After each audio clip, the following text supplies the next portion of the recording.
Hello there, welcome to the quarter to three stream for, wait for it, let me show you the screen here.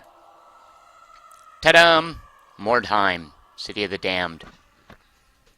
If you're listening live, it is Friday evening. Happy Friday. It's the weekend before 4th of July.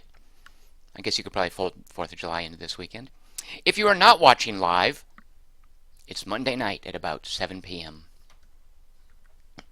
Actually, I have no idea if you're not watching live when it is, but for those few people where I actually did get it right, I probably blew their mind. Anybody who just happened to be watching on a Monday night about 7 p.m., they're like, whoa, how did he know that? There you go.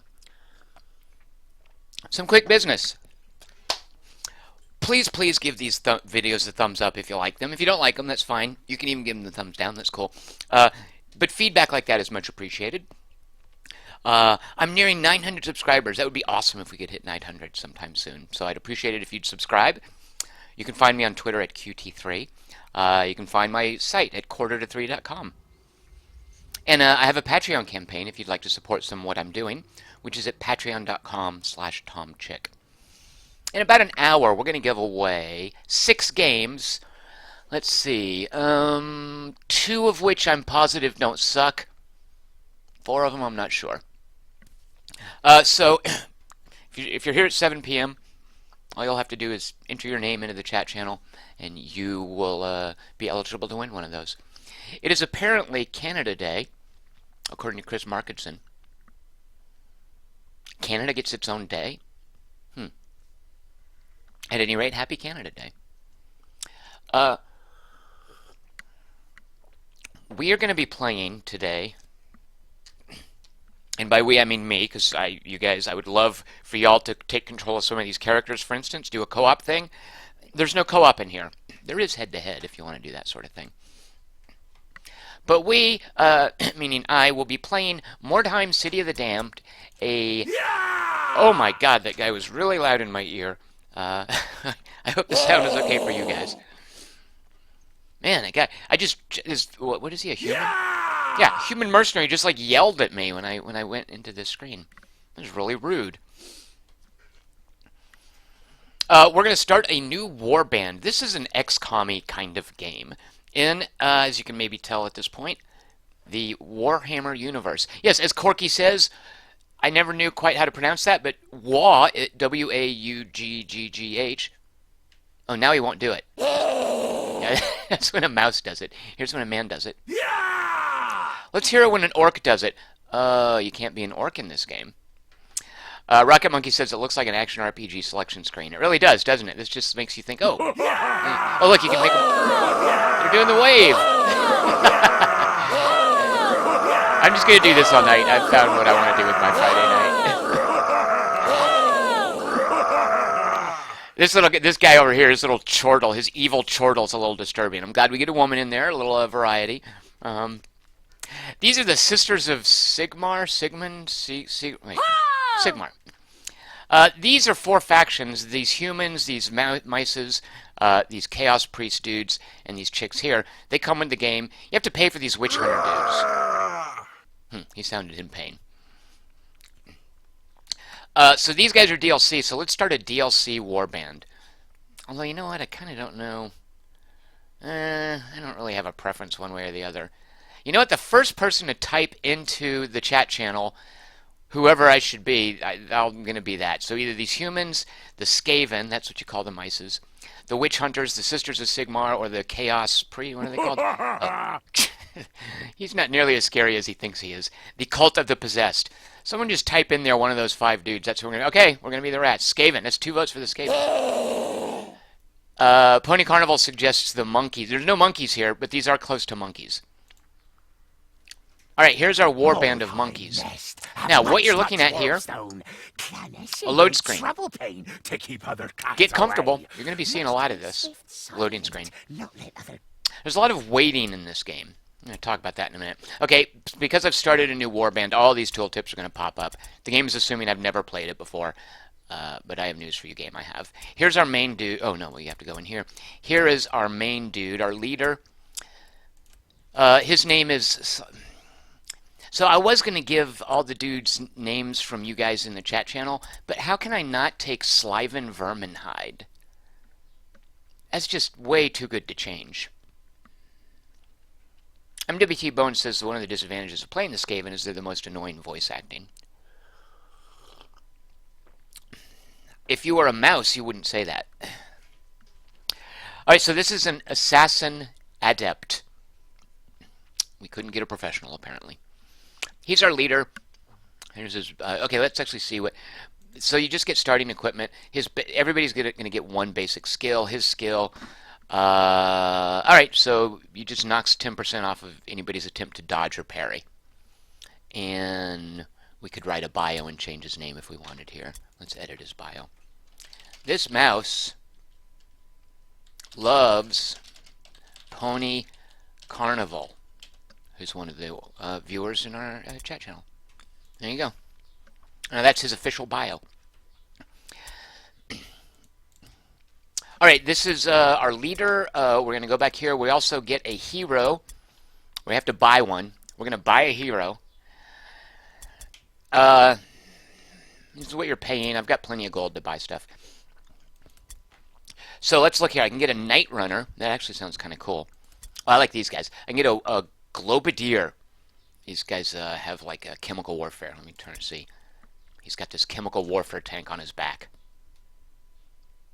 Although it's actually kind of like he's breathing whatever's in those tanks. At any rate, these guys in a game called Vermintide, which I played, they spit poison gas out everywhere. Let's just take him because he is kind of cool looking. Although he does cost us 50 space bucks. Look how cheap everyone else is. Here's one of them that's free. And now maybe you guys know the answer to this. So here's a Poison Wind Globadier. He's a hero. He cost me 0. What if I then go over to this one who costs 50? Now keep a close eye on these stats. Watch what changes. Nothing. So I either take a guy who's free. Oh, you know what? These things changed. Initiative and parry did seem to vary a little bit. Why would I pay 50 when I can get one for free? Well, I'm going to take the free guy. And look, he's got 3 stars right here. Right? Yeah, this is a very menu-y game. Rocket 8 Monkey says, welcome to Mordheim. In only 250 clicks, you can start a new game. Now, the flip side of that, Rocket Monkey's absolutely correct. There's a lot of menus, a lot of clicking. I mean, look at all these stats. If you like numbers, this is a game for you. The flip side of all the clicking, and you'll see in a minute, it's a very math forthright game. If you're one of those people who's like, show me all the numbers, don't hide anything under the hood, and I am one of those people, you'll appreciate, you know, the price the benefit you get for all that clicking is going to be a lot of revealed math. You'll see shortly. Chris Markinson says, why buy the cow when you can get one for free? Because exactly. Why buy the Globadier when you can get one for free? All right, we only have 1 slot for a hero. We haven't unlocked all this stuff. But we can bring in 3 henchmen. So here's where we might want to do. There's only 2 kinds when you start off of henchmen in each faction. We can bring warp guards or verminkin. I was hoping we could get some ranged guys, but it looks like that's not an option with the Skaven. Now, once I hire someone, I can look at exhaustive detail about what their skill is, what equipment they arrive with. Right now, I just have this nonsense over here. No special perks. And he's proficient with a lot of stuff. Does he have special perks? No special perks. Armor, cloth, light, shield, pendant, amulet, helmet. I guess I could read this text. Let's see. Warp guards are Skaven warriors who've been especially trained and adapted against the warpstone. All right. I kind of know what that is, believe it or not. I'm not much of a Warhammer nerd. I'm just enough of a Warhammer nerd to be able to embarrass myself. You guys will hear more of that in a little bit. Rocket Monkey says, glad you start with gold and don't have to buy it using microtransactions. The only microtransactions in Mordheim, City of the Damned, are buying the Witch Hunter DLC. I think. Is there other DLC? But this is not a microtransaction-y game. Thank God. All right, so let's take, these are the common ratmen of Clan Eschen. Yeah, I don't know what that is. Let's just take Warp Guards. All right, we're going to go Warp Guard Heavy. We're going to be doing a Warp Guard rush in our first mission. All right, so we have our leader who is Sliven Verminhide. Our hero, look at that name, Nurk Pestclaw. There's no way I could change that. Why would I ever do Nurk Pestclaw? That's got to stick. All right, so our Globadier is Nurk Pestclaw, and his skill is Poison Globe. Right, okay. Throw a globe that leaves a poisonous cloud. That makes sense. Starting a turn in the cloud does damage to you, so suck it. That's what the stats say here. Entering the cloud does damage to you, so also suck it. Leaving it, you leave with a poison debuff that does damage, so continue sucking it. Alright, so this guy is great. He's going to be our Grenadier guy. Nurk Pestclaw. Pony Carnival is already getting the name wrong by calling him Nork. He is not, as far as we know, a North Korean. Our henchman, Gnawlock Scuttle. Again, I could not change that name. It would just hurt my heart to go to this screen and type edit name and just backspace over that. Gnawlock Scuttle. Come on. How awesome is that? All right, so he is one of our warp guards. What do warp guards get? So just this passive skill, immunity to warp effects. Yeah, all right. Actually, that is kind of good. Warp stones are things we have to pick up. They're an important resource in the game. And when you pick them up, because warp stones are unstable, right? It's like maybe, what would be the equivalent? I don't know, uranium rods, depleted uranium, something like that. When you pick them up, you can get a buff or a debuff. So these guys are immune to, is it just the debuffs? Oh, just warp effects. And resistant to poison, so they can cavort about in the poison globe clouds. All right, and what equipment, what is this sort of spear? Oh, a spear. I was going to say, what is this spear-looking thing? It is, in fact, a spear. Good against people trying to dodge. It's a quick and nimble weapon. Only a shield may be equipped in the offhand. Well, what else would you equip in your offhand? Why would you dual wield with a spear? That's the most ridiculous thing I've ever heard of. MWT Bone says, this is testing my eyesight to read this in a smaller window. Yeah, I know. I guess I should have warned you. And I do have it turned down from my full monitor resolution. Also, I should warn you, the graphics are turned all the way down. So it might look kind of ugly. And I did that simply because of, I was hoping it might affect the load times, which, and also the downtime when the AI takes its turn. Anyway, we'll get to that. If you're here to see gorgeous graphics, you're in the wrong stream. All right, Gnawlock Scuttle, who else do we have? Cack Mangehide. At first I didn't like that, but now I do when I think about it. I like that Mangehide is hyphenated. It says to me that the Skaven do care about grammar. All right, who else do we have? And they're going to be the same all the way. Look at that. Itchit Creep. I don't think I've... Why can't all games have names this cool? Itchit Creep. All right, I'm sorry, I can't change any of these names, you guys. We're stuck with all of these names. They are all fantastic. Pony Carnival says, this stream is going to help me decide whether or not to buy this. And Left Empty says to him, hey, if you like to wait, it's an insta-buy game.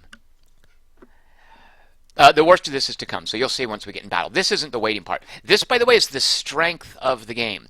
Mordheim City of the Damned is at its best not when you're fighting combat, which I'm sorry to say, but when you're managing your warband between combats. Now, I don't have a lot of managing right now because nobody's gone up a level, because nobody's even gone on an adventure. But let's get to that. So here's our starting warband. We've got dudes with awesome names. Okay, if I want, so I can go to the war camp and I can go to this. Here's the main shell. Like, here's your main screen. You can also navigate to all these places with this bar up here. It's pretty handy to get around. Yes, a lot of clicking, but for the most part, it's convenient. Left Empty says, oh, this isn't an action game? No, no, no, Left Empty. You will see. So we go to the campaign, and the campaign is always going to start with 2 missions. Yeah, 2 missions right here. We can choose one of these. We can do this mission or this mission. Now, if we don't like those, we can pay our money to send scouts, and it uncovers new missions. Early on, there's no reason not to do these. These are fine. But look at this. Skirmish. What? Skirmish means I can take my dudes and create a game. I can just sort of make a random game with different settings, Yeah, I can make it public. I can play with my friends.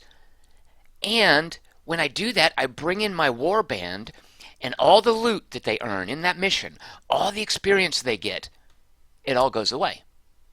None of it counts for anything. That's an exhibition match. Oh, but look down here, a contest. I can do a contest and everything they earn is persistent. This makes me think, yeah, I can do randomly generated missions against the AI. Sweet, let's do that.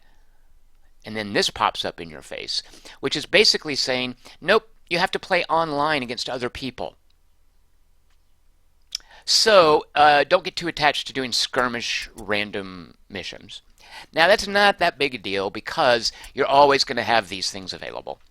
But if you want to play dynamic missions against the AI that are randomly, procedurally generated, whatever, you can do that, but you're not going to keep any of your progress. So don't get attached to that. For now, we don't have much else to do. We do have some money. We could buy equipment, but I'm not going to do that at this point. Let's look at our 2 missions we have. Rivals in the Ruins and the Haunter in Darkness. So what tends to vary the missions, your objective is almost always going to be break the other team's morale and rout them, which is just a matter of killing a few of them, right? You're going to have little sub-objectives that can sometimes be like, hey, steal their flag, or, oh, collect some warp stone. For the most part, every mission, though, your main objective is rout the other dudes. So what I'm reading here on these little text boxes, all it's telling me is, for the most part, how many resources and lootable chests there are. So here where it says very poor, that's the amount of warp stone and lootable chests, not much. This one here is just very poor and poor. The rest of the text simply tells me the starting conditions for the starting placement for my dudes. So if I do Haunter in the Darkness, both warbands, that's me and the enemy, were scattered randomly around. And you can see the fictional justification there is they've been scared by something. MWT Bones wonders, why is the logo up there? You're going to see in a minute, MWT Bones. This one, both warbands deployed tightly around their wagons. So let's do this one because I kind of think the key to the early game is clustering, is keeping together. All right, so we're doing that. We're bringing in, it's just saying, hey, you're bringing in these people. Do you want anybody from your reserves? No, we're good. I actually don't know the difference between these, launch mission and launch and deploy. Like, it seems to me, if I launch mission, I then get to deploy. But if I launch, I don't know. I have never understood what those two are, so can't help you there. Your scouts have discovered a rival warband in the vicinity. These warriors are clustered around their wagon, making them a very attractive target. Left Empty says, Skaven have shurikens. Oh, here's our loading screen. Watch this. Actually, that was pretty quick. Not bad. Oh, the text is telling us, like I said, objective. Make the enemy warband rout. Or put them all out of action. Out of action means you kill them. My little side objective is to get slightly more than half of the word stones. I thought those were warp stones. And then Rivals in the Ruins is just explaining, hey, you guys are all clustered together around your wagons. Now your wagon is also your flag. It's where you... So the reason the text, so I don't have a mouse cursor anymore. Oh, I am deploying. Okay, dadgummit. I thought, yeah. So there's dots where I can deploy. I think when you get scattered deployment, you don't get these options. All right, well, I kind of don't care since I know... Can I look at the map? Yeah. So we are starting over up here. They are starting... I don't know. Where are they starting? Well, I'm assuming down here. All right, so let's just cluster around up here. Okay, you... Nurk Pestclaw is my Globadier. You go there. Sliven Verminhide is my leader. Let's actually put you...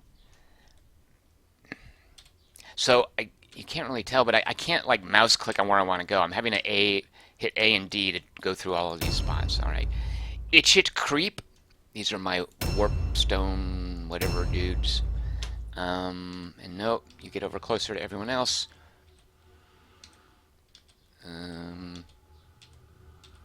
Alright, there we go. Alright, we've deployed. Newton says at least the loading times have improved. So what you're looking at now is the graphics turned all the way down.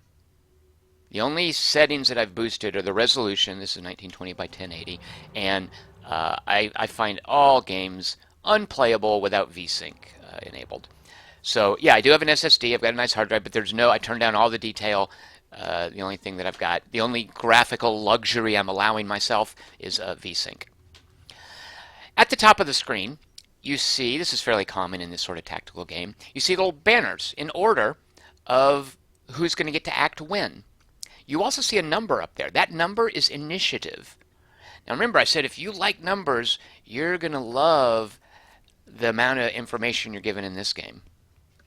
You can also see in the upper right-hand corner of the screen is our combat log.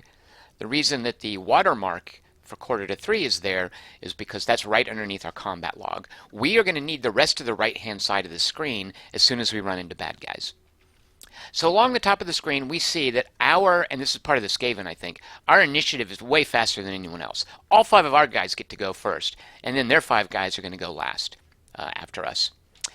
Do you guys know the game Phantom Brave? That might be a little too obscure for people who watch this kind of game. Phantom Brave is arguably a JRPG. It's anime, sort of, more like in the tactics ogre vein of things. And in Phantom Brave, there's no real grid. You don't move around in little discrete tiles or hexes or anything like that. And it's the same here. This little circle is the distance I can move. What's his name again? Nurk Pestclaw. And I can just walk around this circle freely, all I want, and nothing's going to change. Here I am, woohoo! And this does look like an action game, doesn't it? That little glowy beacon there is showing where I started. Now, the moment I walk out of this blue circle, this range, important bits of data, if you look at the bottom of the screen where it says Nurk Pestclaw, actually, let me get this stuff out of your way. Where it says Nurk Pestclaw. There's his name. There's this little symbol so we can match it with the symbols at the top of the screen. We see an arrow pointing up with the number 1, an arrow pointing down with the number 0. I don't know what those are. Well, he has a 12% chance of critical hit. His damage is 12 to 22. He's got no defensive business going. And he has 104 hit points. More importantly, he's got 6 blue dots and 5 red dots. What? What do those do? Blue dots are your movement allowance. Red dots are your offensive allowance. I think they're respectively called movement points and offensive points. So the moment I move off of my starting point, look, I've lost one of my blue dots. If I go back to my starting point, I get it back. In that regard, it's like a turn-based game where you can undo your turn. So if I run around in here, I can stop myself anywhere I want and still have 5 leftover blue dots. Alternatively, let's say I want to move out of this circle, which of course I do. There you go. I just walked out and I created a new blue circle, and this is the point where I created it, that little lit up beacon. And you'll note 2 of my blue dots are now grayed out. If I want to undo my move, I just walk back on here. Wait, where did it go? There. And now I'm... Wait a minute. Walk back. Maybe I can't... What's going on? There. Okay. No. Why am I not picking up? Alright, whatever. At any rate, if you back up over the beacons, like watch, if I run all the way down here, and I'm like, oh wait, I didn't mean to do that, and then I just run backwards over the beacons, I can take my moves back. I was a little confused about what makes the beacon go away. And now you can see I've got all my blue dots left. So, we know, here's the map, and this is what's going to drive Pony Carnival crazy. Let's see, Left Empty says it's a bit like Valkyrie Profile. What's that? Valkyrie Chronicles? Oh, yeah, I think that's... a bit like that, but I seem to remember Phantom Brave was more explicit with the range circles. I know Phantom Brave better than I know Valkyrie Chronicles. Now, where do I want to go? There, by the way, is my war wagon. I could come here to drop off equipment or pick up stuff. You can also get a blessing when you're there, but we don't need to do that. We're starting near a war wagon. So I'm going to look at the map now, and this is what's going to throw everyone. This is what people are going to hate. Here we go. If I press the middle mouse button, I go to an overhead map screen, which you would think would be super convenient. Watch this. There's the map. Which guy was I just controlling? What? Where are my dudes? Where? So, All right, this is driving me crazy too. This just makes me want to turn off the stupid game. I've got 5 dudes, right? There's only 4 circles. Plus, why is there no icon for my wagon? Because my wagon is right here, and you can see in the bottom center of the screen. Oh, my warband is called the Spleen Takers. That was assigned to me. I could have changed that. There's no icon for my wagon. Is it because I'm not looking at the wagon? Hold on, let me just test something. No, what the heck? Well, there's no. Well, furthermore, there's no icon for one of my dudes. One of my dudes, for whatever stupid reason, and this is a bug, it's not because he has stealth. One of my dudes is invisible. Is it you? Are you invisible? Yeah, there's a dude here. Oh, look. No, wait. Oh, the guy taking his turn is invisible. I don't know if you guys can see. There he is. Everybody else gets an icon over him. He doesn't. His icon is missing for some reason. And that's not how the game is supposed to work. He's supposed to have an icon with a golden arrow pointing in the direction that he is looking, so that when you pop in and out of the map, you get situational awareness about what character you were looking at and what direction the view is. And this is doing this to me yesterday when I was setting the game up. His stupid thing isn't there. Oh, I'm so angry at this stupid game already. All right, pretend that worked. At any rate, here's the map. Here is our war wagon over here, invisible. So therefore, we know their war wagon, where they're all clustered around, is probably down here somewhere. All of these things right here are weird stones, which I thought they were warp stones, but Mordheim knows better than I do. We can collect these. This is the strategic level resource, basically. It's more important than gold, I think. So you want to get these at some point, and then these right here are little chests, basically, like you can scavenge these things for equipment. So one of the things I noticed is there's a couple of scavenger bits, right? Scavengeable bits right there. But more importantly, let's move our dudes out here so we can maybe get eyes on the other dudes. As a matter of fact, we're going to sort of circle around this way. So we're basically running down this area here. Sorry to take so long explaining this game, but what's ultimately going to come of this explanation, well, you know, I don't want to spoil it yet. All right, he's moved as far as he can move. You'll note now, oh, look, I can't go out of this circle because I'm out of blue dots. So all of my movement points are spent. And like I said, if I want to go back and take them back, there's all the points where I crossed into a new blue dot. Now that I'm here, and to its credit, the interface in this game, for all the slowdown that we're about to experience, the interface here is pretty breezy. It's pretty quick and fast. And what's going on is that I've got my mouse on one hand like this, and in the Q and E keys, I use WASD to walk these guys around, just like it was an action game. But then the Q and E keys change what action is assigned to my mouse button. So right now, and I don't know if you guys can see this, at the bottom center it says Poison Globe, and there's a lit up picture of my left mouse button. If I press my left mouse button, I'm saying, hey, throw that poison globe right there. And then I just click again to confirm it. If I don't want to do it, I right click.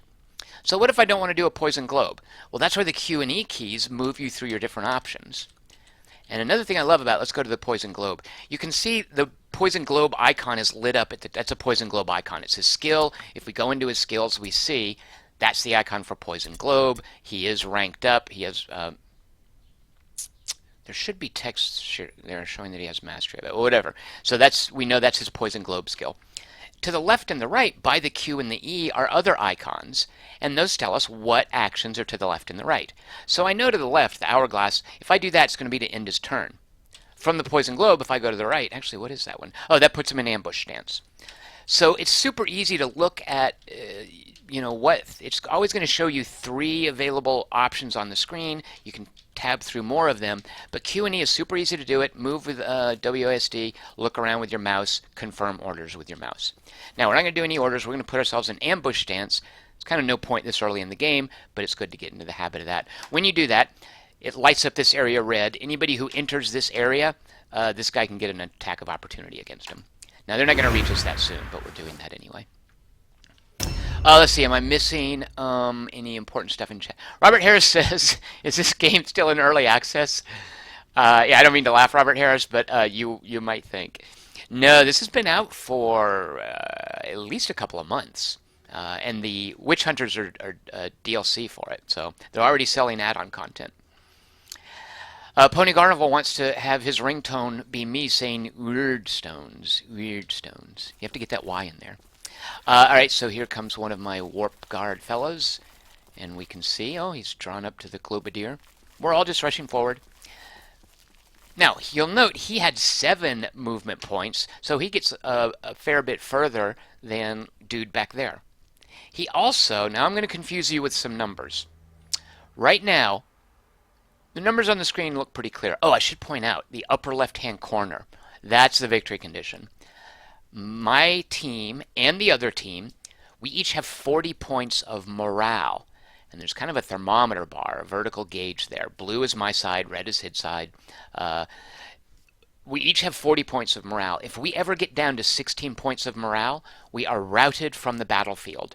And as guys are quote-unquote killed, they never get killed, they get taken out of action. As guys are knocked out of action, that's what happens when they go to 0 hit points, you lose their value in morale points. So I basically need to wipe out 26 points of, see how quickly I do math? 26 points of their morale to win the game. So it's me just killing their dudes.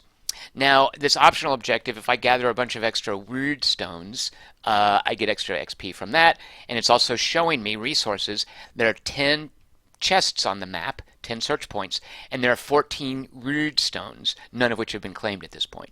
I can keep an eye on the other guys as they're grabbing the weird stones. And I can also see on the map, I can see on the map where all the weird stones are, right there. Every one of them is shown. So, alright, so this guy is moving forward. Let's continue. I'll just leave him in ambush stance. And the game's anticipating. That's what it sets by default. The game is anticipating, hey dude, there's no reason not to be in ambush stance.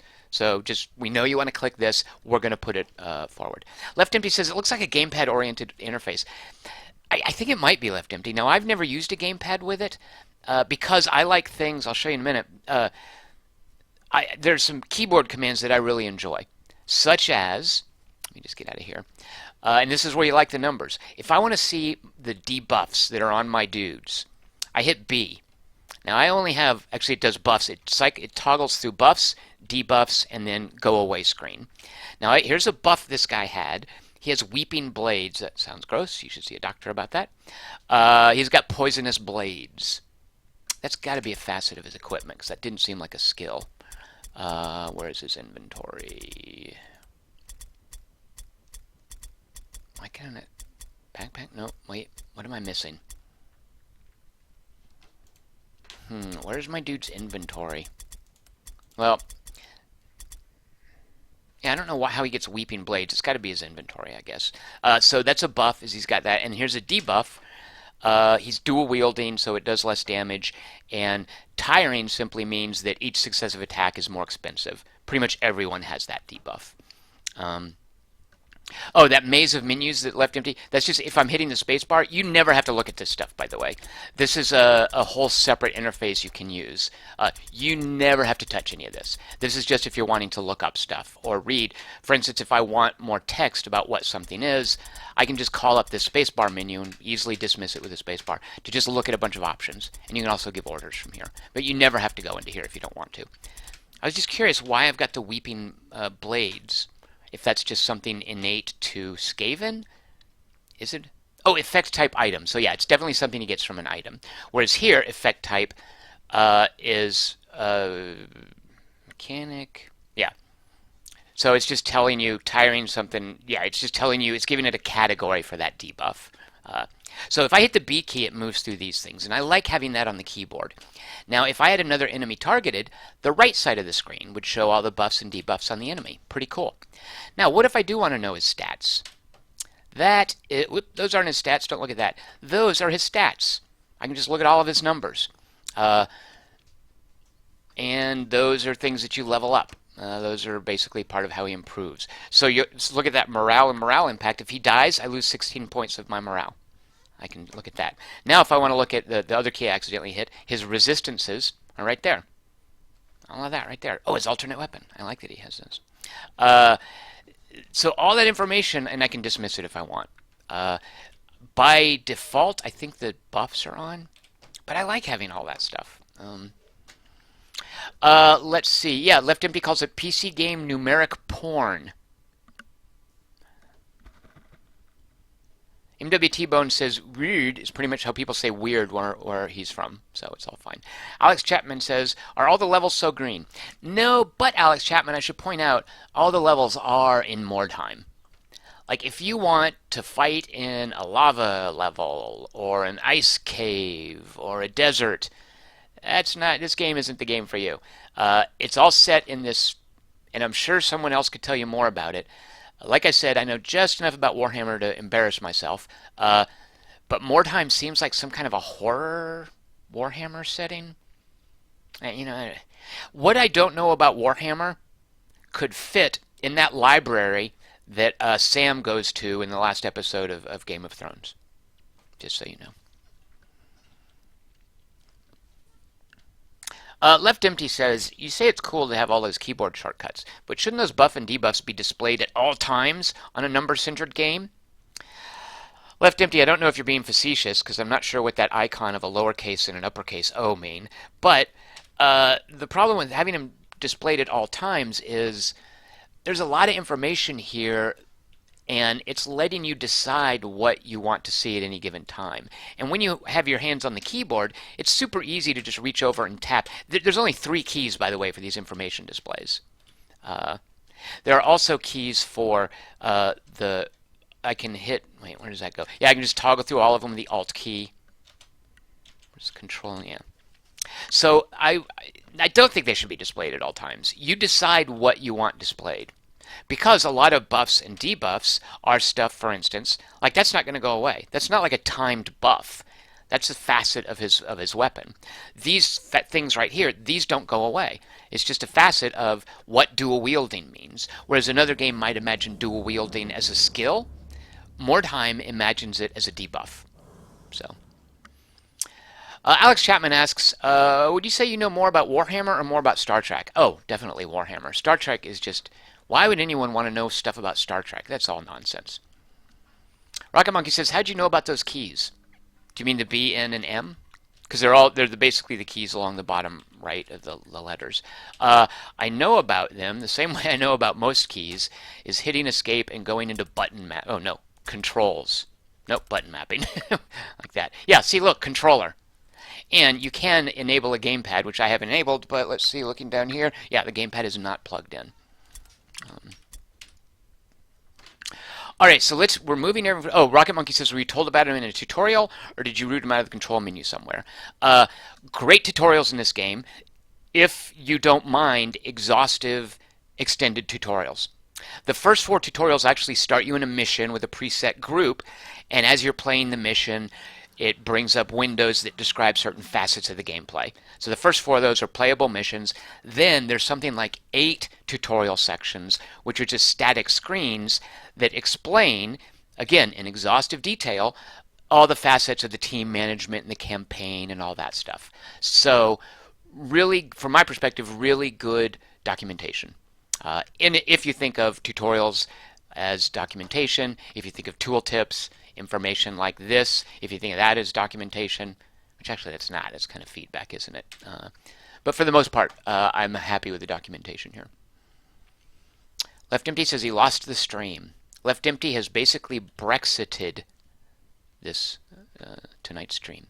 All right, let's move along because there's still a lot to show you guys. Sorry I'm fussing about. All right, so we're just going to rush our dudes forward and hope to run into somebody.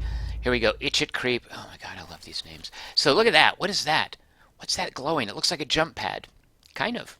If I walk here, you will note the default action, when I come back here, the default action, if it thinks I'm just going to end my turn, is ambush stance. You can also do a dodge stance and a parry stance, depending on what kind of equipment you've got. And you'll note it tells you this unit's percentage chance to either dodge or parry. Dodge just mitigates another enemy's attack. Parry, I think, reduces damage, but it gives you the chance for a counterattack. So you choose which of these you want. So as I'm just running along, it's assuming if I just want to quickly end my turn, I'm going to go into ambush stance. That's the default. Now when I walk up to this quote-unquote jump pad, look, climb. It's assuming I want to climb up. These are facets of the level design, is places you can traverse the different elevations. And they're all they're all lit, but they're all these glowing blue points, so they're easy to see. Now, if I want this rat to climb up there, he's got a 72% chance to succeed. If he fails, he can hurt himself. He can take a little bit of damage. But we don't want him to go up there. We're not for the meet right now. We're just rushing down this alley to meet the bad guys, and that's as far as he gets. So put him in ambush stance.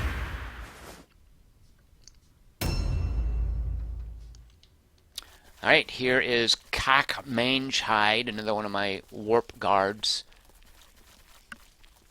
Ambush stance. Oh, I wanted to show you. Okay, well that's okay. I'll show you the next guy. Gnawlock Scuttle. He might be my favorite. Now, as I'm coming closer to my buddies, so you might think, and I forgot how Phantom Brave did this. Well, I can't show you. There's a kind of an area of control. There's like a personal space around each guy, and you can't invade someone else's personal space. So in that regard, it's almost like they're discrete tiles, in that, for all intents and purposes, I'm blocking this passageway right here. Maybe a little bit to the left of the Globadier, someone could go around them. But there's an area of control, an ambush stance that extends for bad guys, and even for friendly guys, you can't stand too closely together. So without stopping, you can pass through each other. But in that regard, it's also kind of like a game where you have tiles. All right, so I've done all my dudes' turns. Now what? Well, go make a sandwich. We're going to be here for a while.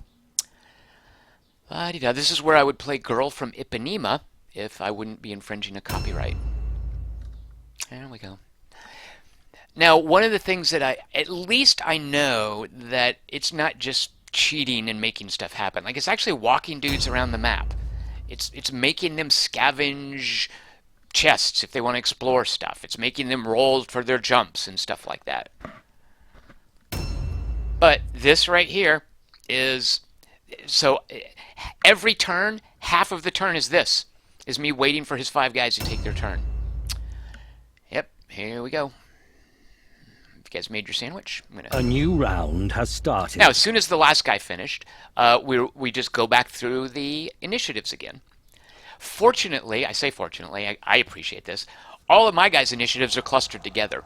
Most of the time, you're going to take a turn, and then there's going to be an enemy turn in there, so you take a turn, and you wait and wait and wait. Oh, the enemy's done. Now you take another turn. You take another turn. Oh, here comes an enemy. Wait for his turn. Once you end up running into each other, it's not nearly that bad, but this is where a lot of the downtime comes. Robert Harris says, are all the battles small scale like this 5v5? Yes, Robert Harris. I don't think they ever do anything where, for instance, you are just fighting a bunch of cheap, crappy dudes. You eventually get these creatures called, oh shoot, they have a name.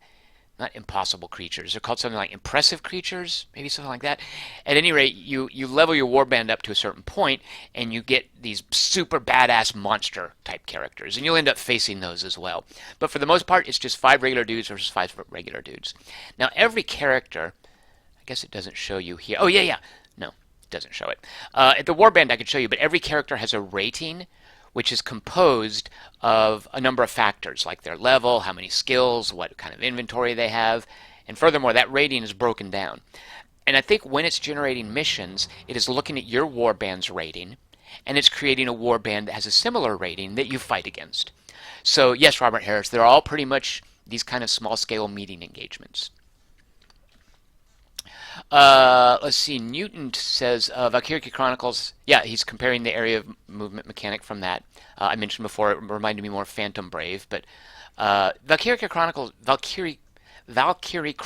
did have that whole movement radius thing as well. Yeah. All right, so we're gonna move forward. And I wanted to point out, Newton also said. The story for Valkyrie Chronicles was too off-putting for him. And boy, I hear you, brother. Okay, let's see. So we are moving forward. So how far have we made it on this map? Here we go. Yeah, for whatever reason, look, it's still not showing our stupid wagon with an icon like it should. And do I still only have 4? Yeah, one of my guys still does not have the icon over him. That is super annoying. 1, 2, 3, 4. So I have to pick him out of this green soup? Oh, good lord. What? This game has been out for literally, oh no, wait, 1, 2, 3, oh yeah. This game's literally been out for months. Dadgummit. Now, one thing I can do, I appreciate this. If I hit escape, save and quit, and then reload the game, maybe it'll fix that. I'm not sure. But I do appreciate you can quit out of a mission at any point and save your progress. You don't have to like play all the way through the mission. All right, so our Globadier, oh, I was going to say, where are we on the map? Here was our, I'm going to try to zoom out. This is as far as I can zoom out. Here was our wagon. We have come up here. If we come down, here's the extent of the map. So this is a pretty small map, actually. Oh, good Lord, can you believe that? There is their wagon, and I'm fighting the demon board, so I know now they're chaos dudes. Here's their wagon. There was no icon over it, but I was supposed to know where they started. But for whatever reason, the game didn't generate the icon that's supposed to go over a wagon. So, actually, me rushing forward pell-mell, they could easily be right over here, which would mean, you can't see which guy I am, but which would mean they're on the other side of that building right there. So at this point, we might want to be a little careful. So let's move him up there. So here's where I would click the middle mouse button to look at the map, and I would be zoomed in on this guy, who's my dude, and there would be a golden arrow showing which way he's facing, so I know he's looking down along this axis. And then when I zoom back in, I'm looking down along that axis again. Without the icon with the golden arrow, I'm kind of hamstrung. So I don't want to march him out into the open. Let me actually just come over here, and then we'll put him on ambush. Should we proactively throw a poison globe? Yeah, let's just try it.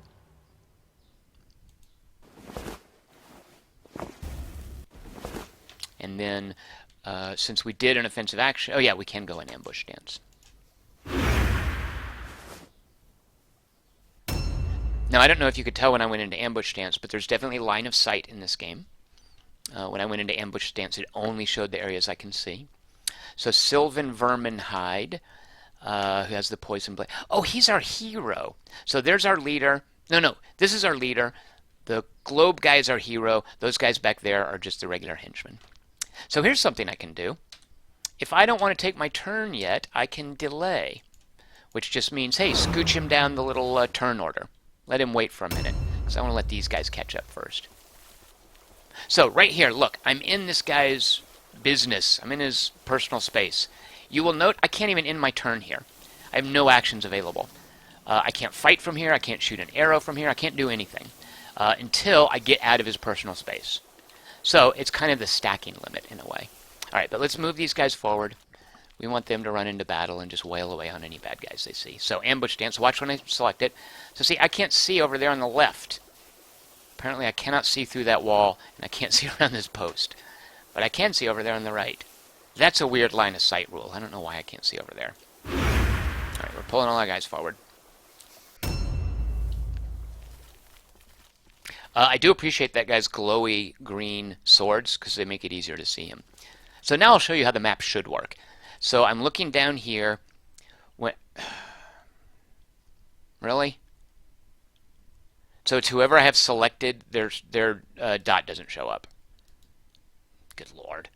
Well, he's supposed to have an icon over him that represents his class, and there's supposed to be a gold arrow pointing which way he is looking. Because it's not there, I can't show you guys how that works, because this game doesn't want me to do that. Alright, so let's come over here and maybe ambush. So if we ambush here, no, let's try to do here, do an ambush. Oh, I just took damage. What did I take damage from? Okay, well there's a bad guy, but why did I just take damage? Oh, I just walked into my own stupid poison globe. Here's something else I like. The combat log in the upper right-hand corner. You can see it. I'm playing now Cock Mangehide. That really does sound dirty. I'm going to call him Cack. Cack Mangehide. It says his turn started. I just had to roll for poison resistance. And if we're wondering what that poison resistance is, look. It is 44%. What did I roll? A 97. It shows my roll. I love that. I love seeing rolls. Julian Gollop, if you're listening, please include rolls in Chaos Reborn. Fewer people would freak out about the random numbers if you would show them their rolls. I love that. I love that the Baldur's Gate games do that. You know, don't keep that stuff under the hood. Show me those numbers. Now, I can ignore that if I want. I don't have to look up there. But I like knowing, not only did he not make his 47%, 44% resistance roll, he failed it spectacularly. So, he walked into the poison gas, which does seem awfully imprecise. I wish it had been a little clearer. That just looks like the normal area mist, right? Like, that should have been a little clearer. But, my bad. And that's why he took damage. So now he's down to 89 out of 106 hit points. And I see a guy up there. I see two guys up there. Can I? So I might want to hang back here and just do that. And then go in ambush stance.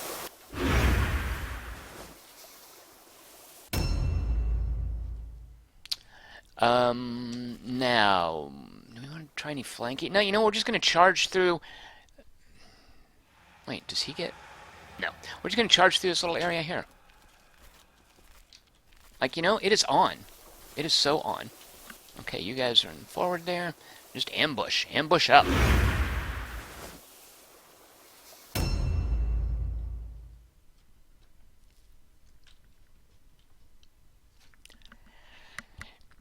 Newton brings up an excellent point about Hand of Fate, representing random rolls.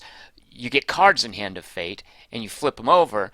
I like that too, but I wish the turn log here, I don't have to sit through an animation of a die rolling. Hands of Fate, and I love that game. It drives me bonkers that I have to sit through the animation, and I guess it's more, I don't know, immersive. The animation of the cards being dealt out, one of them flipped over and then put back together. Just show me the number. You know, I don't really need the animation after I've seen it the first 10 times. But yes, Newton, you're absolutely right. I like how they do their randomness.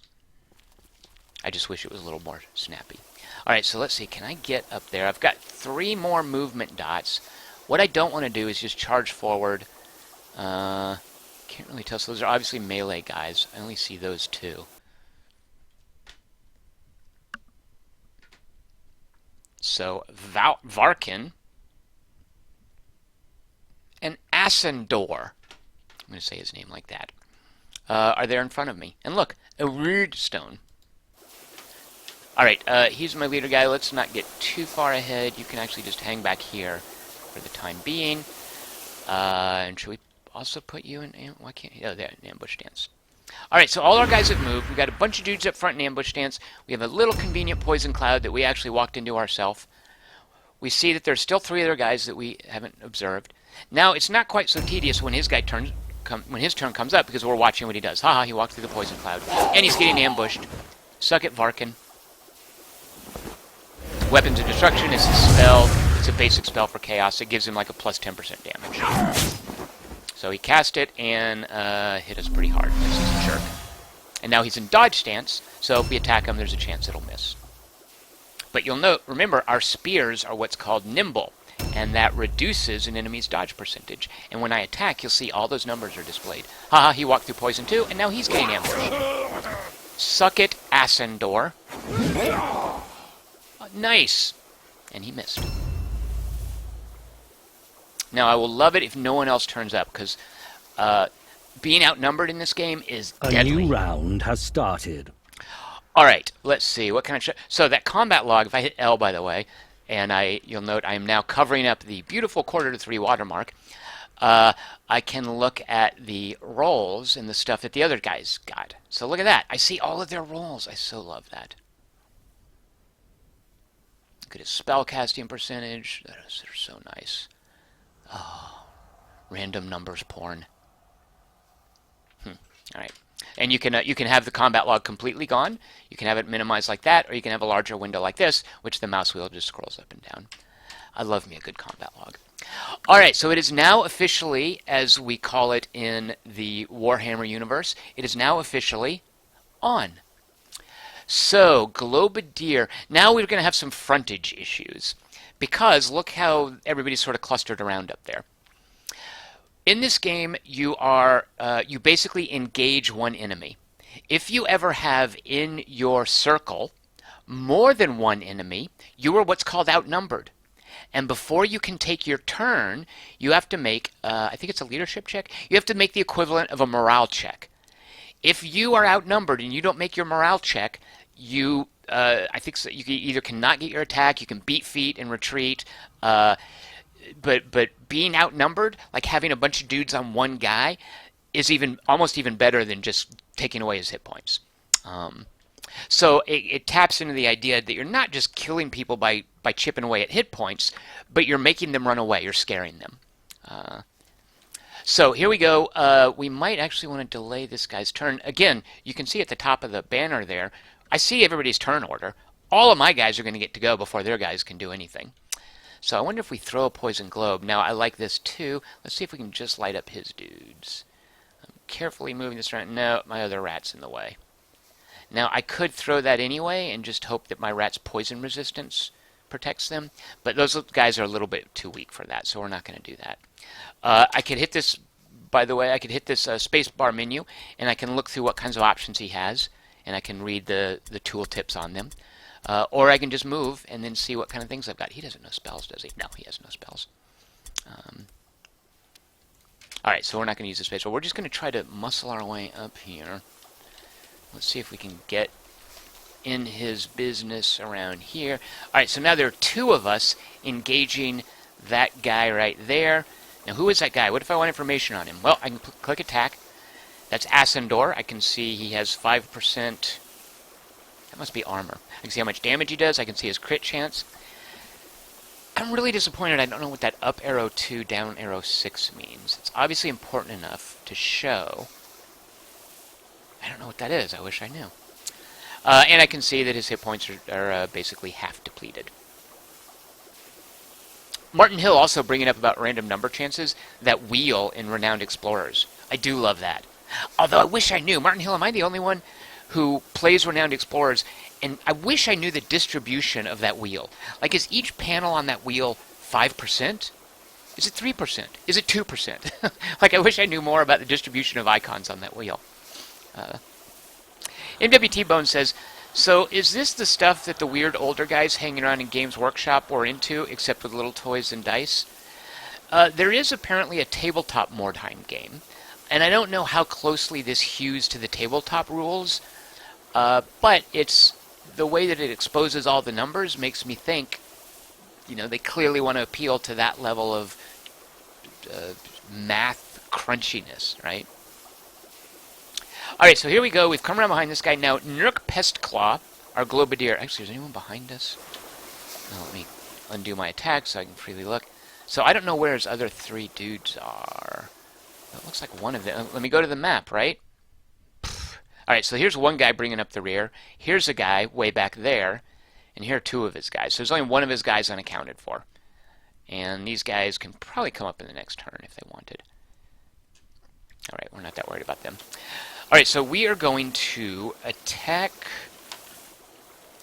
Ascendor. You see we have an 82% chance. We're going to do 11 to 21 points of damage. Now, what if I wanted more information? Whoops, spoiler. What if I wanted more information about why I have an 82% chance and why I'm only doing 11 to 21 points of damage? If I reach over here with my pinky and I tap the control key, look at that stuff. Man, do I love that. Oh yeah, 5% armor absorption from his helmet. And that's what's showing on his display. Although I wish I knew what that up 2, down 6 thing was for him. We could see my attack. I have a skill that gives me a bonus. Why do I have -3 weapon skill? I don't know what that means. Let me look at my buffs and debuffs. Oh, gas mask, that's a buff. My debuffs, I don't have any debuffs. But look here, on the right, by the way, that is Ascendor's debuffs. Now, the tiring and the mechanic, the last stand, all that's pretty straightforward. Tiring just means each successive attack is going to take more offensive points. Two-handed simply means his weapon does less damage as he continues to use it. Last stand is a facet of certain warriors. He's immune to all alone, and all alone being where when you're outnumbered, you run away, you're scared. It's not going to work on him. What else? So he is now effectively tired, +1 offensive points for attacks because he's already attacked once. Why does he have a... Oh, reduction of melee damage for two-handed weapon. I don't know what that is. And he's been poisoned, so he's got a damage over time hitting him. So, alright, we have an 82% chance to hit. Obviously, if we miss, it means the game is broken, right? It means the game is cheating. We're going to use, you see Nurk Pestclaw. He's got more movement left. He's fine where he's sitting, though. We're going to use 2 of our 5 offensive points. So we're going to be able to attack twice. So here we go the first time. Obviously, this game is broken. I had an 82% chance. There's no way I could have missed that. Or is there? Look at the combat log. I rolled a 91. Fair enough. Now, I've still got 3 offensive points, and attack only takes 2 of them, so let's go again. Let's see what we roll. Oh, I have to confirm. I rolled a 20... Oh, wait. I rolled a 29. Oh, yeah, look at all that. It's even showing... Yeah, I love that. So, I rolled... Roll melee hit chance 1. Yeah, I rolled a critical hit, and I stunned him. Alright, I'm fine with all of that. So, Nurk Pestclaw now only has 1 offensive point left. We'll put that on a gift certificate. Could switch weapons, I don't need to do that. We will put him on... Dodge has a higher chance. We'll have him dodge, in case someone comes up from behind him. I don't think there's facing in this game. I could be wrong about that. Alright, Sylvan Verminhide. There's not a lot of room for you in there. We're going to have him delay until these underling rats can get out of the way and circle around behind him. Actually, he can just circle around behind him. Right? He can come through here. Let's get this guy. 83% chance to do a fair amount of damage. Yeah, this is going to hurt this guy a lot. I think we might be able to kill this one. Come on, seriously? Rolled an 89, I needed an 83. Let's try it again. That time I made it. His dodge failed. I like that his dodge failed. And I've now used all my offensive points. So, dodge stance, I'll stick with that. These guys are pretty nimble, good at dodging.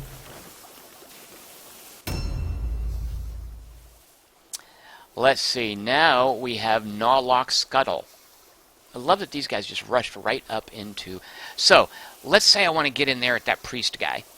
Oh my gosh, look, I'm in 2 other dudes' area of influence. It's like a Venn diagram here. Look at this crazy Venn diagram. I can't attack while I'm in here. Furthermore, there's no way I could touch that guy. I could get close to that guy by bisecting, is that the word? Bisecting his red circle without also bisecting... Intersect? Bisect? What's the difference between those 2 words? I'm going to look that up later. There's no way I could get in there without also being inside one of my own guys' personal space. So, everybody is stacked up on that dude as much as they can be. However, I can finish dude off here. 82% chance. No, he's stunned. I feel like I should have a higher chance to kill him, but I'll take this. I'm going to get in a couple of attacks.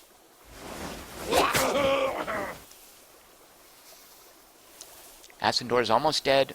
Wait a minute. I thought I was going to be able to attack a couple times. What happened? Oh, for some reason this guy only has 3 offensive points. What's up with that?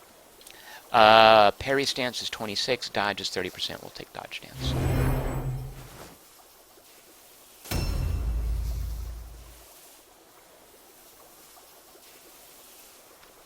Oh yeah, apparently my regular guys only have 3 offense points. Fair enough. Okay, this guy now we're going to attack. So, do I want to attack this stunned fella, or do I want to attack him? Wait, why can't I... So, this confused me before. So, I am engaged. I can't move. If I disengage, which is what happens here, that guy would get a free attack at me if he wasn't stunned. And it looks like I can't attack that guy without disengaging from that guy. I feel like I could freely disengage. I'm going to do it. Here I go. I hope this doesn't screw me over. Wait, who am I engaged with? Yeah, okay. Here I go. I'm disengaging. Yeah, okay, that was fine. That worked. Now, I want to get at that dude. I feel like there's a little sliver. Look. There's a sliver right there. I want to attack him. Dagnabbit, come on. And I don't think it's going to let me in there. I feel like that little sliver right there, I should be able to get my little rat nose right. Just put a rat toe right in there. Just get that little point without... Oh, did I get it? Yeah, see, I got it. It's a little fiddly, but... yeah, I'll take that.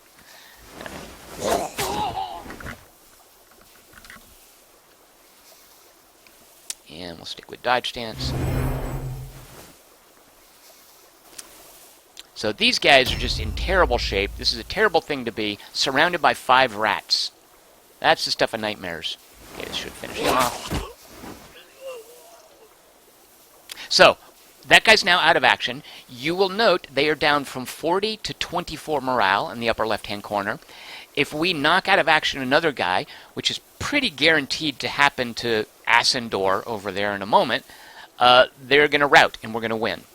So, this encounter here, pretty simple matter of 2 forces rushing at each other, my rats being faster, and therefore being able to kill a couple of his guys quickly enough to end the battle. But let's play it out. He killed his guy, he can move. Where are those other guys? Down here. Alright, so let's get an ambush stance just in case one of these guys... Why can't I see him on the map? I mean, I see him on the map, why can't I see him in the game? I feel like he should be right around that corner. Alright, well let's just sit here. And what if we ambush from here? Why can't I ambush? Oh, I think I can't ambush because I already attacked. We'll just go to dodge stance from here.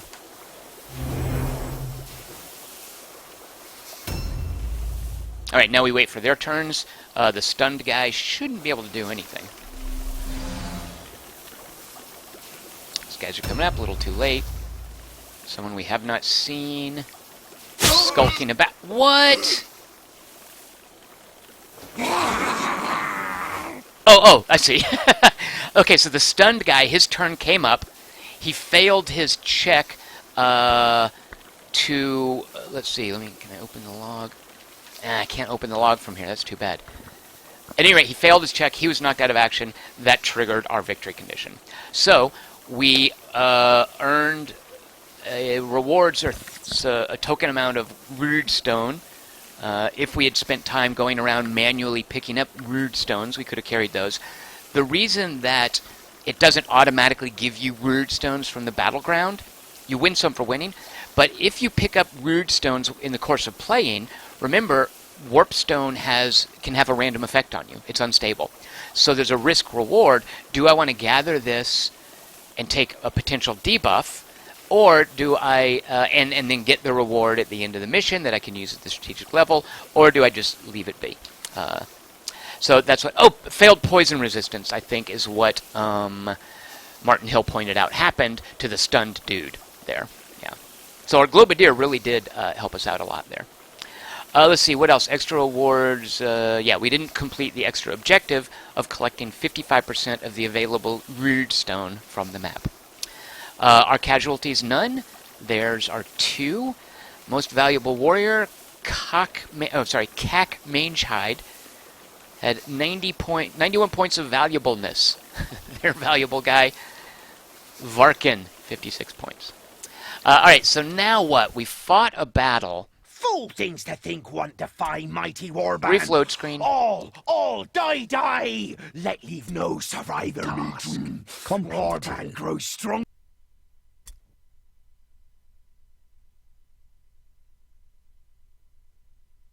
Sorry, I'm munching some chips real quick, so bear with me a second. Here's everybody getting their XP. Now look at this. Well, just watch while I scroll through this, how slowly we're going to level up in this game. Watch this.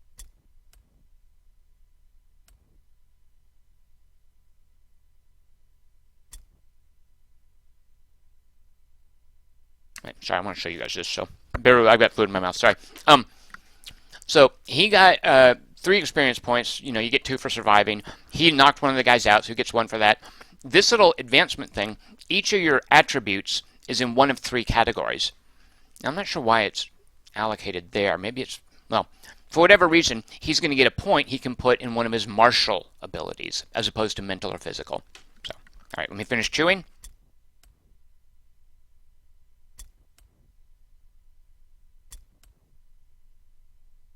Look how exciting. Look at all the XP he gets. For an MVP, for knocking, we only put 2 guys out of action. 4 out of 9. If we do another 2 missions with this guy that go that well, he'll get to first level. Because look, there's level 0 in this game.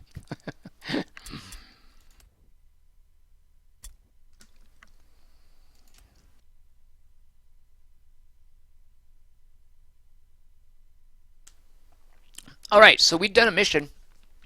Let's go spend all of our points on skills, on spells, on cool stuff like that. Oh, we got a piece of clothing. We got 1 gold crown to go to our store of 230. Yeah, look at that. All right, let's level up. Let's look at our characters and level them up and pick their awesome new abilities and whatnot. Let's go to our leader.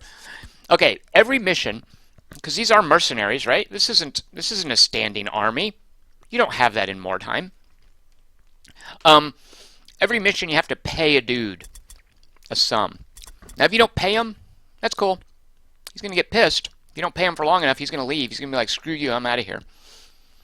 But until you pay him, you can't interact with anything. You can't even look at his inventory.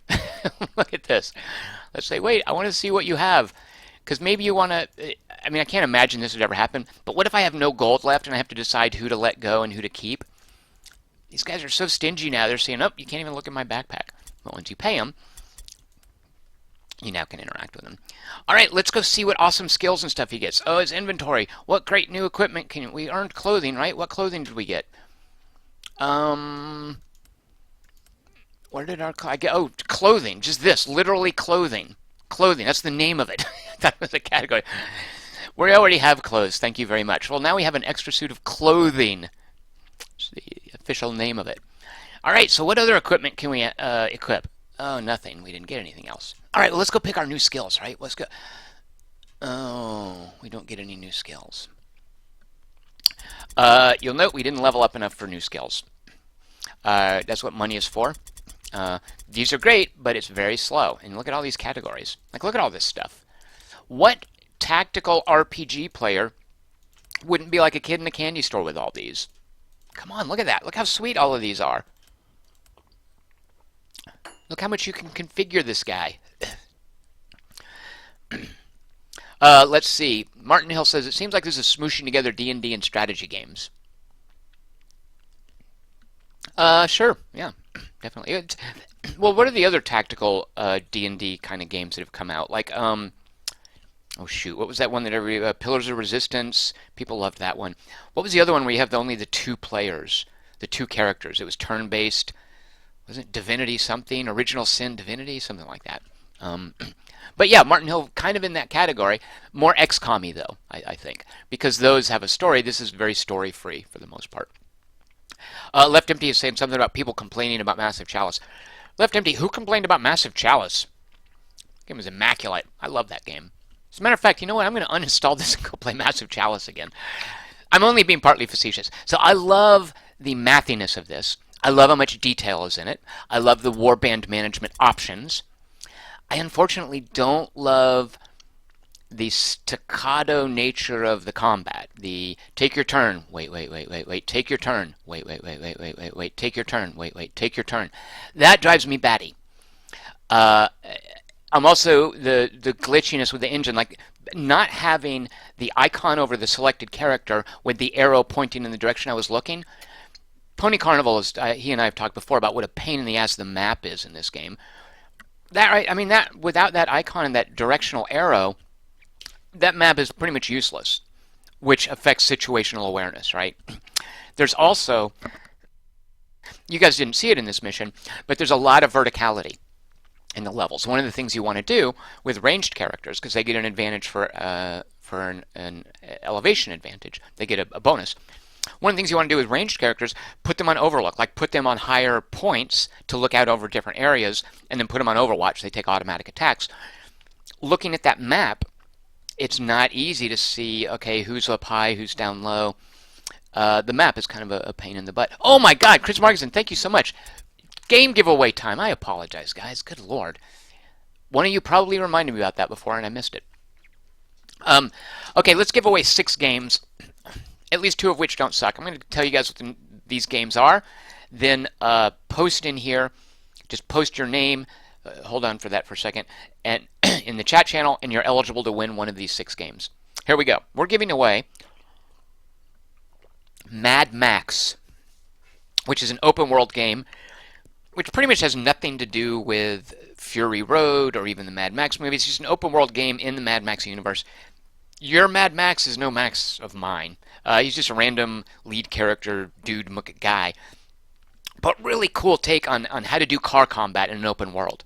Because that's a difficult thing, right? Is driving a car is not like we're used to playing a first-person shooter where you walk a guy around, you can shoot a gun, or even playing a mech, like you have a turret. What are you going to do when you just drive a car? Well, the folks at Avalanche Studios, who made Just Cause and Just Cause 2 and Just Cause 3, they came up with some really clever ways to make cars useful and exciting and to make combat interactive and to bring to life this idea of a car chase, which has been really difficult in other games. So I have Mad Max available, which I like quite a bit. I'm not going to tell you which of the games in this list don't suck. You can just guess on your own. I have a game called The Hive. That's right, The Hive.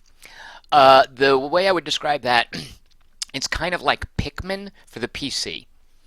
You have got these hive-minded creatures, and you're controlling them, and you're setting up an economy, and you're working your way through these levels, and there's like combat and growing stuff, and they harvest things. So it's a Pikmin-style RTS.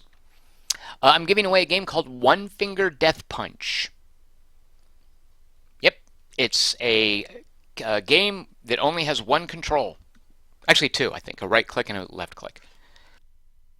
And it is fantastic. You know what? I don't want to pass judgment on any of these. You guys can decide which ones suck and don't. But for a game that only has two buttons to control it, boy, did they squeeze a lot of gameplay out of this. Plays super fast. You can just play short little rounds, but I guarantee you're going to be playing just one more for a while, and before you know it, oops, you've spent a half hour playing One Finger Death Punch. Tales from the Borderlands.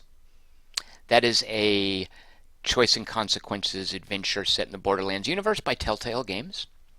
A game called The Way.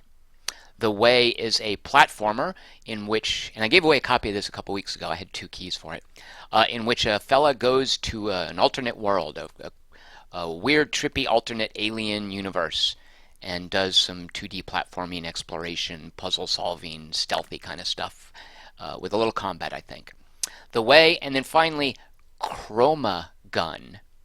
Chroma Gun. Chroma Gun is kind of like Portal, but with colors instead of doors, dimensional doors. You have a chroma gun, and you are working your way through these test chambers, trying to escape and to solve puzzles. Yeah, so there you go. If you're interested in any one of these, all you have to do is type your name in the chat channel, and it will go into a drawing. So if you want Mad Max, The Hive, One Finger Death Punch, Tales from the Borderlands, The Way, or Chroma Gun, type your name into the chat channel. If you don't want any of them, maybe you know someone who might want one of them that you could give them away as a gift. You are certainly eligible. All right, so operators, meaning me, are standing by to write down your names for Mad Max, The Hive. Oh, they're pointing in. Edgard. Hi, Edgard. I don't think I've seen your name here before. Welcome. Space Explorer. Pony Carnival. Put him as Pony C. Rock 8. Meta Baron. I'm just going to put M Baron. Richard Holt. Dick Holt. Sorry, you probably hate hearing that. Steve Holt, right, from Arrested Development. Do you hear that one a lot? Steve Holt. Maybe not. Left Empty. L Empty. In French, that would be L'Empty. Corey Cooperman. All right, we have one. Edgard 1, Space Explorer 2, Pony Carnival 3, Rock 8, Monkey 4, Metabaron 5, Richard Holt 6, Left Empty 7, Corey Cooperman 8, Corky. Oh, and I should point out, some of you guys have donated some of these. So I think Chris Marketson donated at least 2 of these, I believe. Corky donated One Finger Death Punch. Dadgummit. I should write down who donates these. At any rate, a lot of these are directly from the developer. Some of them are from you guys who have extra keys and have graciously donated them. So Corky, you are number 9. Richard Holt says he has a brother called Steve Holt. Mutant, you are number 10, Mutant.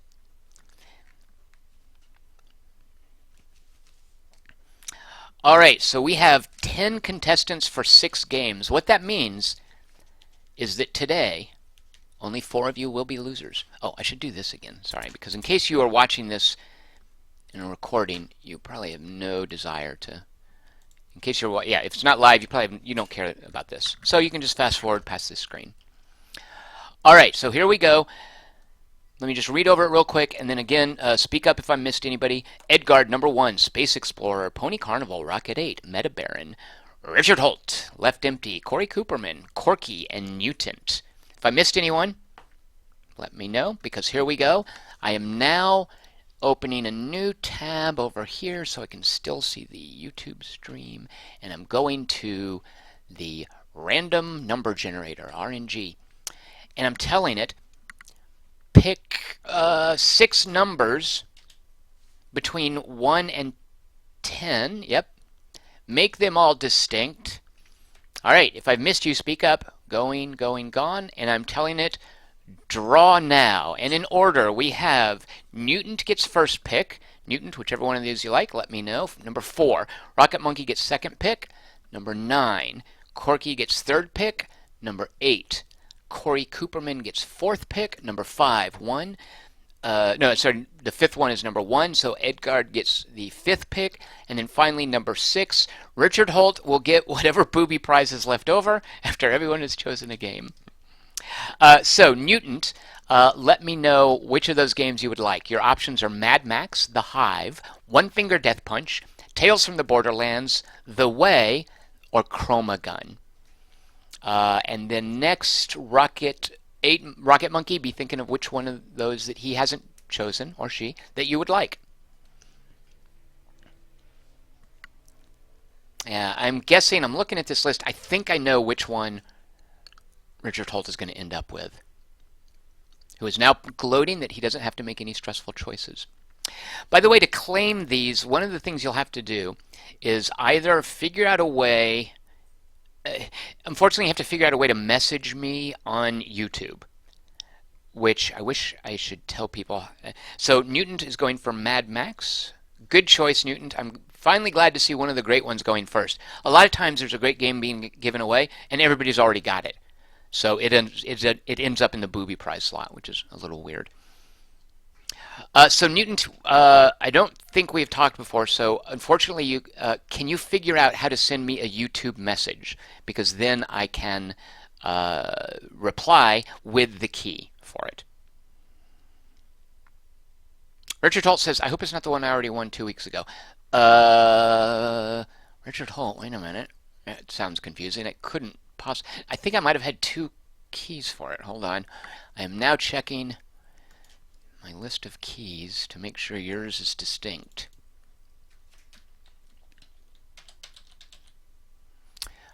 All right, Richard Holt, I have you down with a bunch of Saints Rose, a copy of The Way.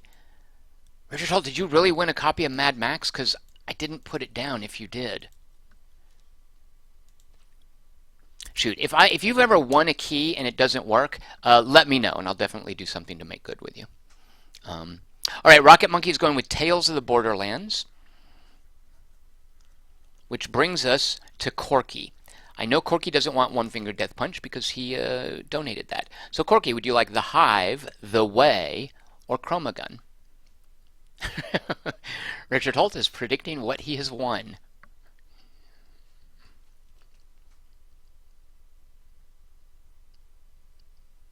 Oh, no. Oh, Richard Holt is saying he won The Way. Yeah. No, I did have multiple keys of The Way. So you concerned me a bit about my bookkeeping. Mutant, your copy of Mad Max is safe. There is no debate about whether or not it was given away. All right. So, whatever you would like, Corky, so long as it's not Mad Max or Tales from the Borderlands. You could even have your own copy of One Finger Death Punch back if that floats your boat. And then after Corky has chosen Corey Cooperman, it's down to you. Corey Cooperman, I can guarantee pretty much One Finger Death Punch will still be available after Corky has chosen. That's my prediction.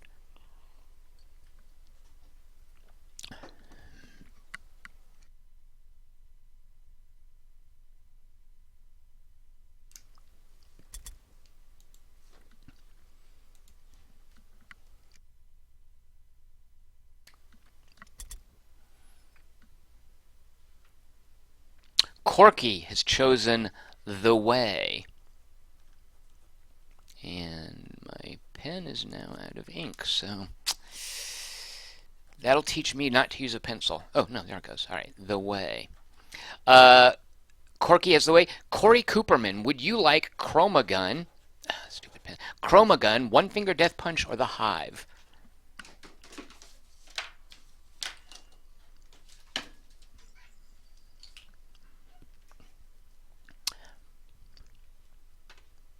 Hello, Sharon Reddy.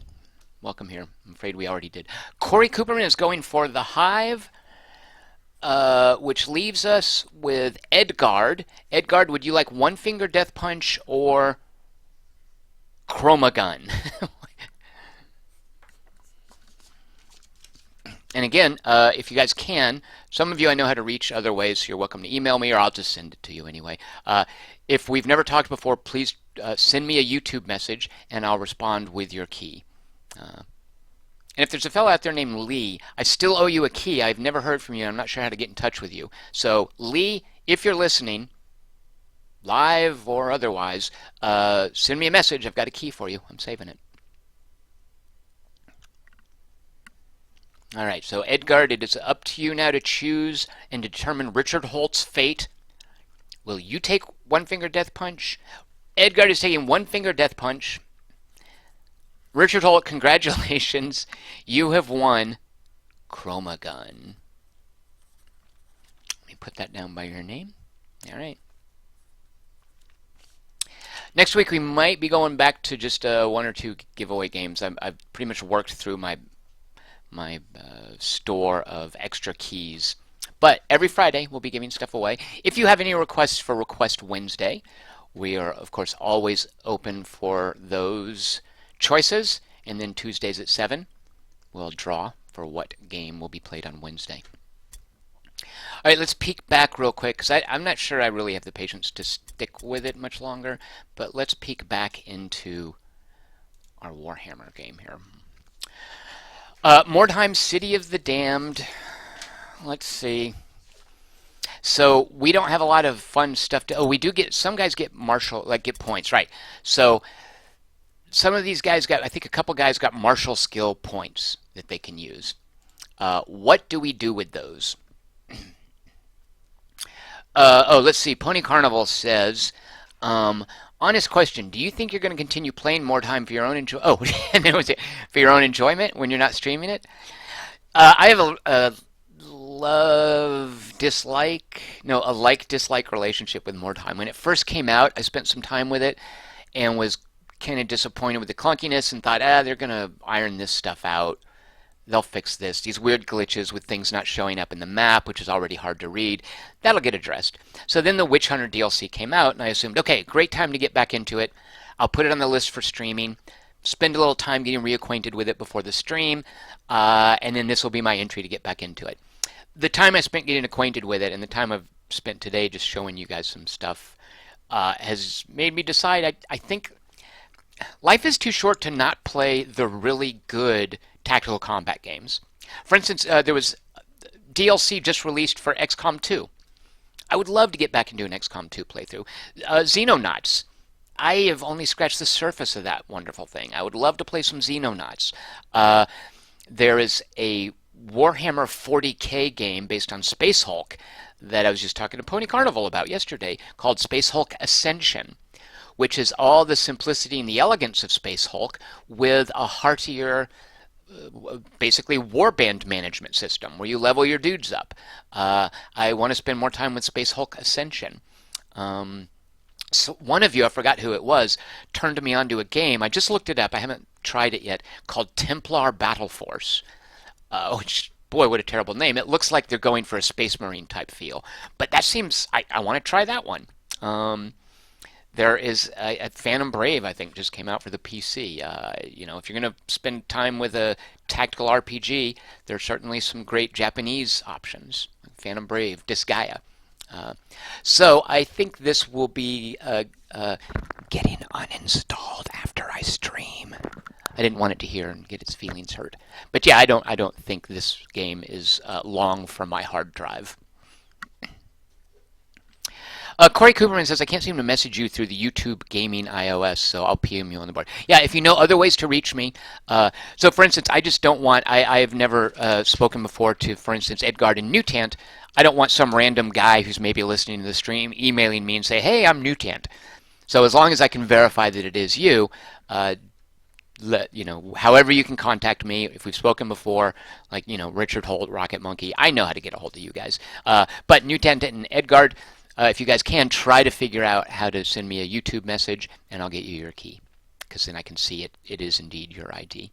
Left Empty is the one that mentioned Templar Battle Force. So, Left Empty, is Templar Battle Force a game that you really like, or is it just one that you were curious about? Because it certainly got me to look it up, and it made me curious to try it. So, can you vouch for it, or are you just curious like I am? Richard Holt says he didn't use his keys for Saints Row 2 and 3. Now, Richard Holt, you won those fair and square. You were welcome to give those away to people you know who might not have them. But to be perfectly honest, that was mainly for Saints Row 4 to give that away, and these were just extra keys that were with it. So while I appreciate you wanting to throw those back into the kitty, I'm sorry, you won them. You have to use them. Newton points out that it's 4:30 a.m. where he is, which, let's see, by doing some quick math, I think means you must be in Malaysia. Am I close?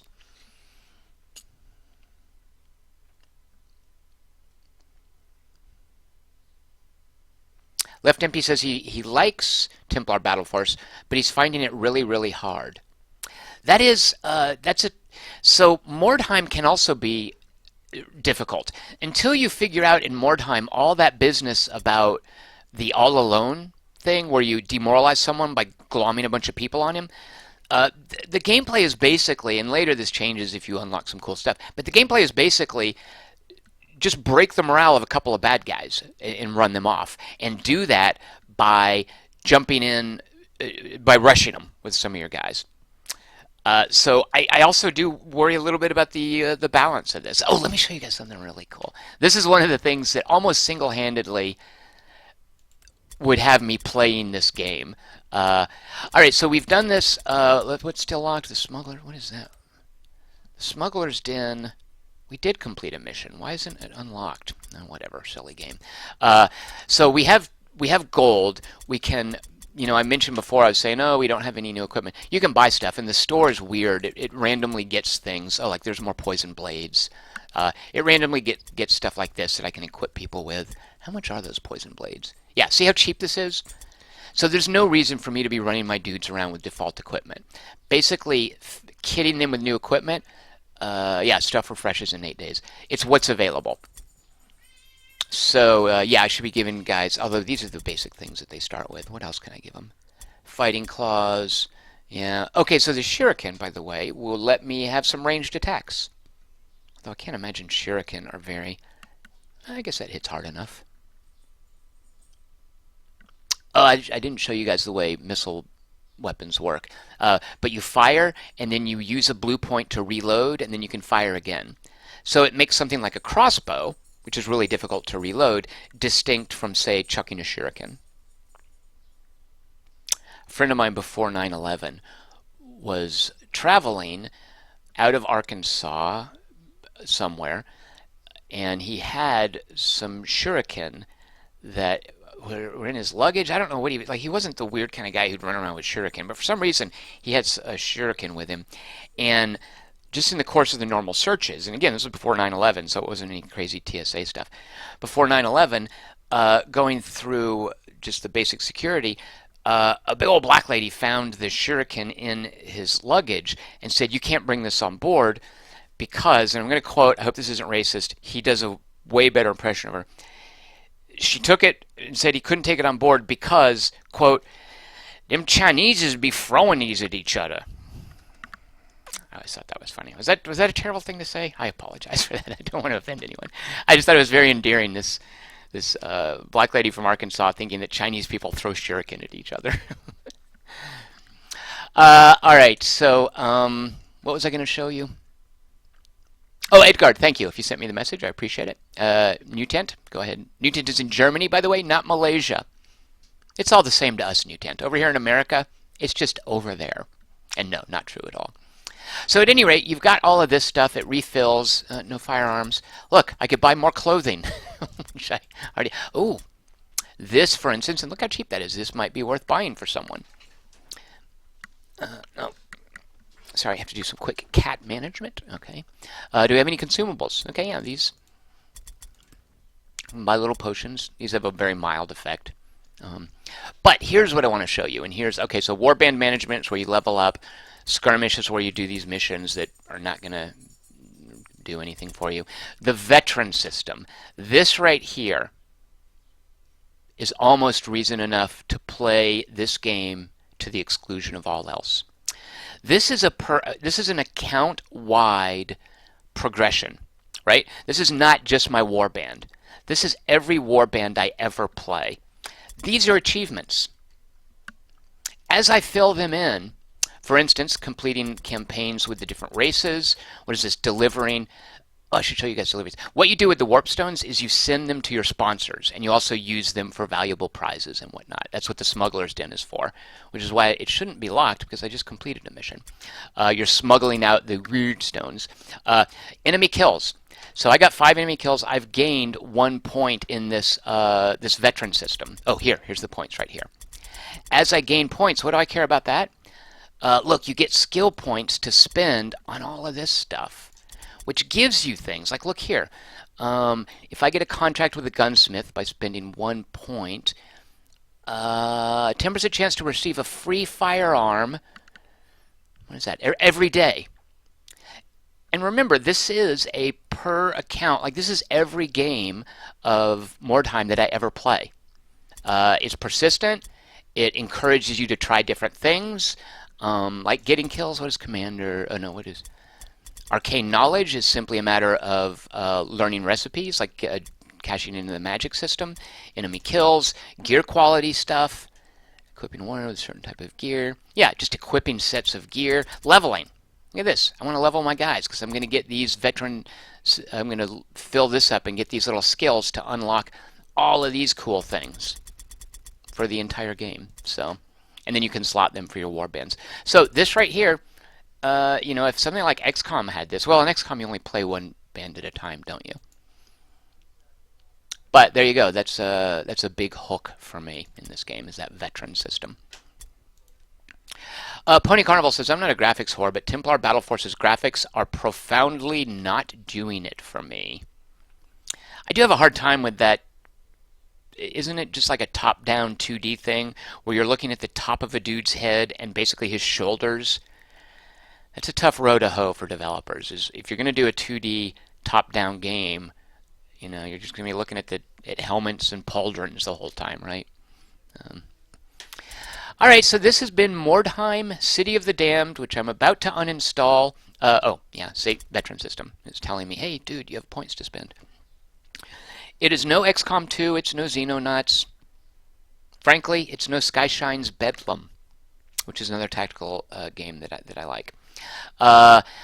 Available on Steam, you can get the Witch Hunter DLC, adds a new faction. Join me next week for, well, who knows? On Sunday night, I'll be setting up a schedule for the week. If you have votes for Request Wednesday, feel free to join me and type those in at any time. Please like these videos on YouTube. That's very helpful to me. Please subscribe to the channel. We're very close to 900 subscribers, which at 900 subscribers, I'm going to just let my hair down and get crazy, and I'm actually going to drink a beer. That's right, I will do that. Also, you can find me on Twitter at QT3. You can find my Patreon campaign at patreon.com/TomChick. I'd love it if you'd check that out. If you have any questions, any comments, put those in the comments channel. I'm always happy to read those and respond to them. I'd love to hear from you guys. And congratulations to our winners tonight, and I look forward to seeing everyone next week. Thanks for joining me.